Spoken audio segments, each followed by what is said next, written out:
प्यारे बच्चों, ये चैप्टर 4 है मैथमेटिक्स का, क्लास 8 डाटा हैंडलिंग। तो नेक्स्ट जो रिप्रेजेंटेशन है डाटे की वो है graphical method of representing the data. इसमें हम हिस्टोग्राम से रिप्रेजेंट करते हैं बार्स खींच के। Histogram is a graphical representation of frequency distribution in the form of rectangle. जो बार्स होते हैं उन्हें हम रेक्टेंगल्स भी कह देते हैं। विद क्लास इंटरवल्स, उसके क्लास इंटरवल बनाते हैं as bases and heights proportional to the corresponding frequency such that there is no gap between any two successive intervals. जो सक्सेसिव इंटरवल साथ में चलते हैं उनमें हमने गैप नहीं डालना, ऐसे ग्राफ बनाना है। तो लो देखो कैसे हम हिस्टोग्राम ड्रा करते हैं। तो जहां भी थोड़ा पहले समझ लो आप, ये है class interval 0 to 10, 10 to 20, 20 to 30, ऐसे है। ये तो बना हुआ है ना।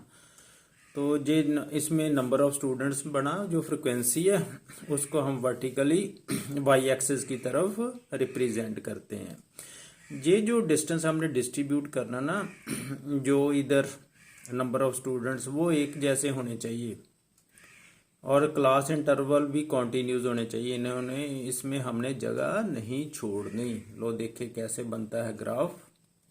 लो exercise 4.2 question number 1, draw histogram of the following. इसमें मार्क्स दिए, ये interval 0 to 10, 10 to 20, 20 to 30, 30 to 40, 40 to 50, 50 to 60। तो नंबर ऑफ स्टूडेंट्स जिन्होंने 0 से 10 तक मार्क्स लिए 6 ने, 10 to 20 तक मार्क्स लिए 9, ऐसे ये डाटा हमें दिया है। तो इसका हमने ग्राफ हिस्टोग्राम कैसे ड्रा करना है। लो ये क्वेश्चन 1 का मैंने डाटा जहां से जहां लिख दिया है, ये सामने रखना तभी ग्राफ बनेगा ना, हिस्टोग्राम तभी बनेगा। लो पहला काम तो है हमने एक्सिस ड्रा करने हैं। जितना काम करना है वो शार्प पेंसिल से करना है। आमतौर पर हम ग्राफ को जहां से शुरू करते हैं नीचे से, क्योंकि फिर जगह बच जाती है। कई बार बार्स ऊपर चल जाती है ना, फिर बार बार चेंज नहीं करना पड़ेगा हमें मटे के साफ करके। तो इसलिए आप नीचे से शुरू करें। थोड़ा गैस भी लगा लें कि जो इसकी बार्स हैं वो उसकी कितने वो कॉलम लेगी। ये हैं छोटे छोटे स्क्वेयर्स। इसमें 100 स्क्वेयर होते हैं। जो स्मॉल बिग स्क्वेयर है ना जो बना हुआ ये बॉक्स, इसमें 10 इधर है स्मॉल स्क्वेयर, 10 ही इधर है। तो उसकी डिस्ट्रीब्यूशन भी हमें काम आएगी जब हमने इधर डिवाइड करना है या इधर डिवाइड करना है। ज्यादातर तो हमें जब इधर कॉलम डिवाइड निशान लगाएंगे ना, जो हमें वैल्यूज दी हुई है, तो उसमें भी हेल्पफुल होंगे ये स्मॉल जो निशान है। तो देखो कैसे हम डिस्ट्रीब्यूट करते हैं। तो पहला काम तो हो गया, इसको पेंसिल से करना आपने। दूसरा जो जहां हम निशान लगाएंगे ना इस तरफ, जैसे जी इस तरफ, जे मान लो ये ग्राफ मैंने जहां से शुरू किया, मुझे पता है कि ये बहुत दूर तक नहीं जाना। आपने जहां से ही शुरू करना, क्योंकि पेपर में एक ग्राफ ही बनना है। तो पहले तो हम क्या करते हैं, एक्स एक्सिस की ड्रा करेंगे हॉरिजेंटली ऐसे बीच में से। दूसरा ये ओरिजिन ओ हो गया, इधर वाई एक्सिस ड्रा करेंगे। ये वाई एक्सिस हो गया वर्टिकल लाइन, ये हॉरिजेंटल जो लाइन है ये एक्स एक्सिस होगी। इधर तो मार्क्स आ गए, इधर हम क्लास इंटरवल ड्रा करेंगे, इधर नंबर ऑफ स्टूडेंट्स ड्रा करेंगे। एक बात याद रखनी है आपने, जो मार्क्स में क्लास इंटरवल है वो भी ग्राफ के बाहर नहीं जाने चाहिए। दूसरा नंबर ऑफ स्टूडेंट्स है, इनका खास ध्यान रखना पड़ता है। इसको कौन सी स्केल में लिया जाए, कैसे डिस्ट्रीब्यूट किया जाए, तो ये भी बाहर ना चली जाए ग्राफ के। दूसरा ग्राफ जो अब बनता है थोड़ा अच्छा भी लगे, इस प्रकार इन कॉलम्स की डिस्ट्रीब्यूशन करनी है, जो वर्टिकल हो चाहे हॉरिजेंटल हो। ये 3 बातों का ख्याल रखना, फिर ग्राफ अच्छा बनता है। तो सबसे पहले हम जो मार्क्स है ये क्लास इंटरवल्स है, इनको लिख लेते हैं। कैसे, 0, 10, ये 20, ये 30 हो गया, ये 40 हो गया, ये हो गया 50, ये हो गया 60। ऐसा मतलब ये जो ऐसे निशान लगा लो ब्रेक से ना, फिर आपको पता चल जाएगा। ये देखो कॉन्टिन्यूज लगाए, क्योंकि ये ग्राफ जीरो से ही है, 0 10 20, जहां मुझे ब्रेक लगाने की जरूरत नहीं है। अब बात आ गई नंबर ऑफ स्टूडेंट्स की, इसको मैं वर्टिकली लिखूंगा। एक बात और याद रखनी है, जैसे ये क्लास इंटरवल है ना, किसमें बन रहा है ग्राफ, मार्क्स और नंबर ऑफ स्टूडेंट्स में। ये लिखना बहुत जरूरी है, नहीं तो नंबर कट जाएंगे, फिर तो पता ही नहीं चलना भी ग्राफ किस में बन रहा है। इधर जहां ग्राफ मार्क्स और नंबर ऑफ स्टूडेंट्स में है ना, तो ये मार्क्स इधर आना, क्योंकि ये क्लास इंटरवल है, नंबर ऑफ स्टूडेंट्स हमने इधर लिख दिया। लो अब कैसे, ऐसे एरो भी लगा देते हैं।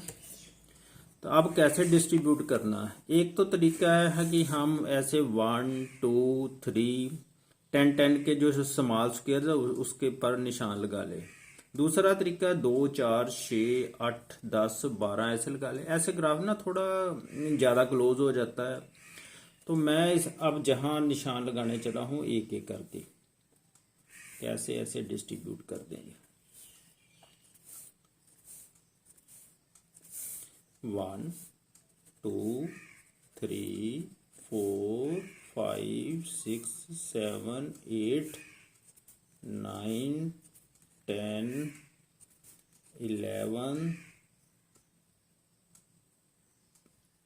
10 11, तो जहां हो गया 12। जे मैं 12 तक इसलिए निशान लगाए ना, 11 12, इधर देखें 8 9 10 11 12, क्योंकि जहां तक मेरे को जो नंबर ऑफ स्टूडेंट थे वो 12 तक ही थे, इसलिए मैंने 12 तक निशान लगाए। अब अगर ज्यादा होते तो ग्राफ बाहर की तरफ चल जाना था ना, इसलिए मैं कहता हूं कि आपने ग्राफ जहां से ही शुरू करना है। लो अब हमने हिस्टोग्राम ड्रा करना, ये मेन काम तो हमारा हो गया। नंबर ऑफ स्टूडेंट्स पहले 0 to 10 जितने मार्क्स लिए 0 से 10 तक वो है 6, तो 6 कहाँ होगा, जहां तक, तो जहां तक, जहां एक बार बन जाएगी ऐसे, तो ऐसे बना लो बार, इसके साथ मिला के ऐसे आपने इसको ऐसे मिला देना। बस काम ध्यान से करना, फिर ही पूरे नंबर आ जाते हैं इसमें। आ लो, ये रेक्टेंगल ही बन गई एक किस्म की, तो ये एक बार बन गई। अब 10 to 20 है, 10 to 20 भी ये भी साथ में ही है, इसमें कितनी वैल्यू है ये देखनी पड़ेगी, 9 है, तो ये जहां तक जाएगा। बस ये 9 ऐसे इसका ध्यान रखना है, ये ना आगे पीछे हो जाए। तो पहले जहां ही लगा लेते हैं एक निशान ऐसे, अब ऐसे मिला लो।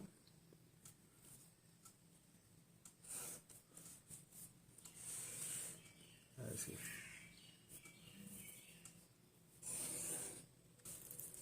ब्रिक पेंसिल से अच्छा बनेगा। अब 12 है, जो 20 to 30 है वो कितना है, 12, तो 12 है जहां पर, तो ऐसे ही आपने जहां ड्रा कर देनी है रेक्टेंगल, बार भी कह देते हैं, रेक्टेंगल भी कह देते हैं। लो ऐसे अब बना लोगे आप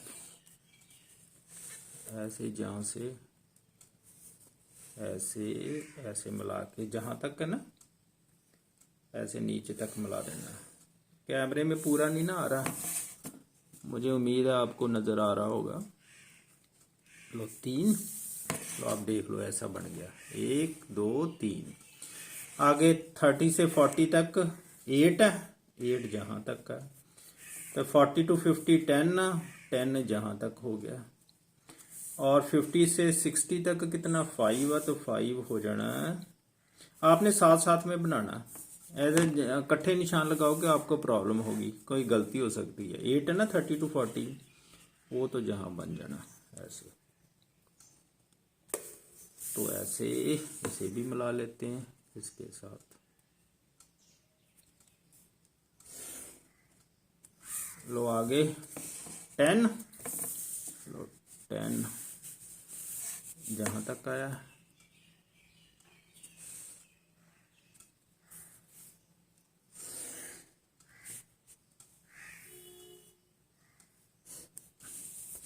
लो इसको इसके साथ ऐसे मिला दो, बस 10 भी हो गया। अब 5 रह गया, 5 5 है जहां पर, ध्यान से देखना आपने,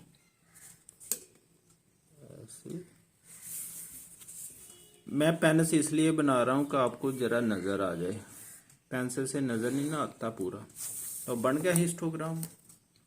अब हमें बड़ी जल्दी पता चल जाता है ग्राफ में, जैसे क्रिकेट के मैच में पता चल जाता है ना अभी किस ओवर में अधिक रन पड़े हैं, इसी प्रकार इसमें हमें बड़ी जल्दी पता लग गया भी जो 12 स्टूडेंट्स है, 12 स्टूडेंट्स है, उनके 20 to 30 तक मार्क्स थे, मैक्सिमम मार्क्स।